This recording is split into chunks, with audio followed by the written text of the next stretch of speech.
ইন্নাল হামদালিল্লাহ ওয়াসসালাতু ওয়াসসালামু আলা রাসূলিল্লাহ। প্রিয় মুসলিম ভাই ও বোনেরা, মহান আল্লাহ বছরের কিছু দিন ও কিছু রাত বিভিন্ন ইবাদতের জন্য বিশেষভাবে বরকতময় করে রেখেছেন।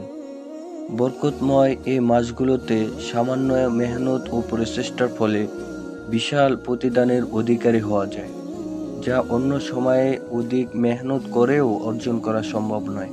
সেই সময়গুলোর মধ্যে শবে বরাত অন্যতম। কিন্তু পরিতাপের বিষয়, আফসোসের বিষয় হলো, মহান এই রাতটি আজ তাড়াতাড়ি ও সারাসারির শিকার।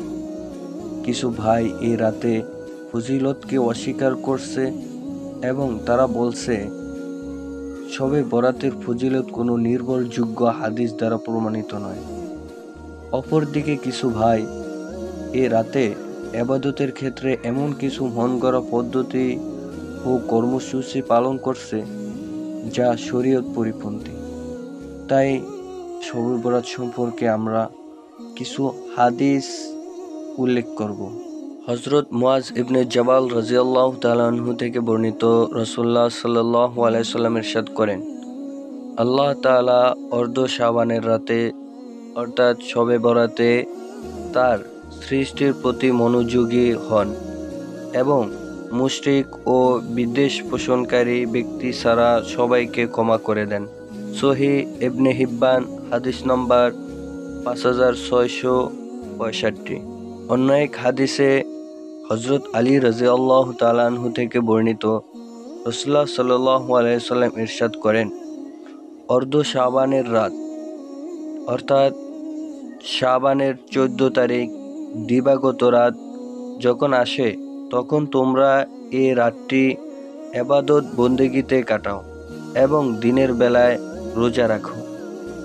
নিশ্চয় আল্লাহ তাআলা সূর্যাস্তের পর এ রাতে প্রথম আসমানে অবতরণ করেন এবং বলতে থাকেন, আছে কি কোনো ক্ষমা প্রার্থী যাকে আমি ক্ষমা করে দেব?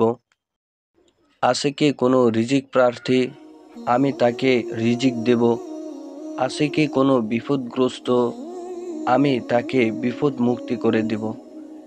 এভাবে আল্লাহ তাআলা বলতে থাকেন শবে সাদেক পর্যন্ত। সুনানে ইবনে মাজাহ, হাদিস নম্বর 2384।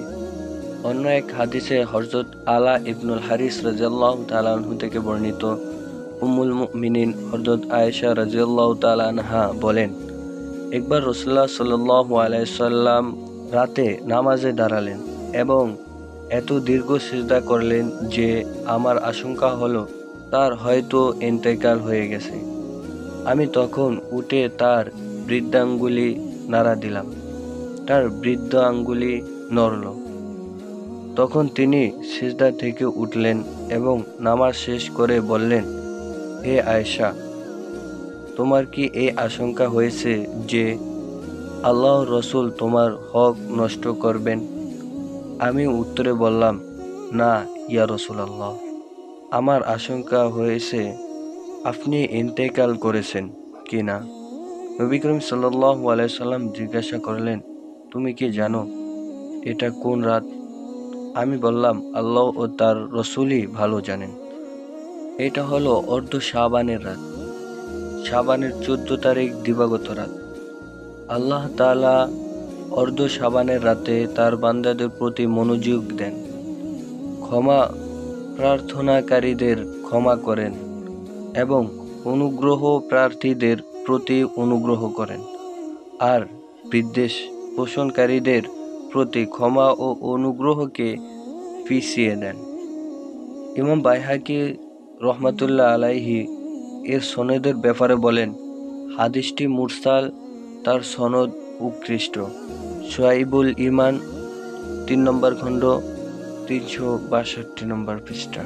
উল্লেখিত হাদিস দ্বারা এটা প্রমাণ হয় যে এ রাতে ইবাদতের কোনো ধরন নির্দিষ্ট নেই, বরং এমন সব নেক আমল করা উচিত যার মাধ্যমে আল্লাহর রহমত ও মাগফিরাত লাভ করা যায়। তাই এই রাতে আমরা কিছু আমল বলবো। 1 নম্বর, মাগরিব, এশা ও ফজরের নামাজ অবশ্যই জামাতের সাথে আদায় করা। যা অন্য রাতগুলো করণীয়।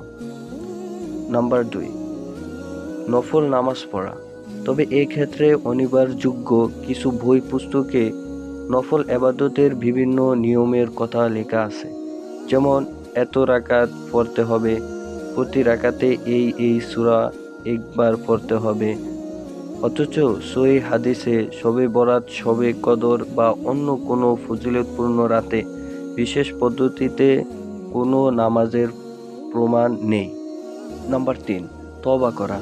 তওবা বলা হয় নিজ পাপের জন্য অনুতপ্ত হওয়া, সঙ্গে সঙ্গে এই পাপটি পরিহার করা, ভবিষ্যতে এই পাপটি আর করব না এই মর্মে দৃঢ় প্রতিজ্ঞা করা, বান্দার হক নষ্ট করে থাকলে তা পরিশোধ করা বা ক্ষমা চেয়ে নেওয়া, এবং আল্লাহর হক নষ্ট করে থাকলে কাজার ব্যবস্থা থাকলে কাজা করা, কাজার ব্যবস্থা না থাকলে আল্লাহর কাছে ক্ষমা চাওয়া। নাম্বার 4, কোরআনুল কারীমের তেলাওয়াত করা, দুরূদ শরীফ পড়া, জিকির আজকার করা ও ইস্তেগফার করা। এক্ষেত্রে আপনি সংক্ষিপ্ত ইস্তেগফার পড়তে পারেন, আস্তাগফিরুল্লাহ রব্বি মিন কুল্লি জামবি ওয়া আতুবু ইলাইহি লা হাওলা ওয়ালা কুওয়াতা ইল্লা বিল্লাহ বা সাইয়্যিদুল ইস্তেগফার পড়তে পারেন। নাম্বার 5, এ রাতে গুরুত্ব সহকারে দোয়া করা, কারণ এ রাতে দোয়া কবুল হওয়ার কথা বারবার বর্ণিত হয়েছে। নাম্বার 6, এ রাতে কিছু দান সদকা এবং নফল ইবাদত করে মৃতদের জন্য সওয়াব পৌঁছানো। নাম্বার 7, 15 শাবান নফল রোজা রাখা। রোজা রাখার বিষয়টি উল্লেখিত হাদিস ছাড়াও অন্য হাদিস দ্বারা প্রমাণিত। নাম্বার 8, সালাতুত তাসবিহ আদায় করা।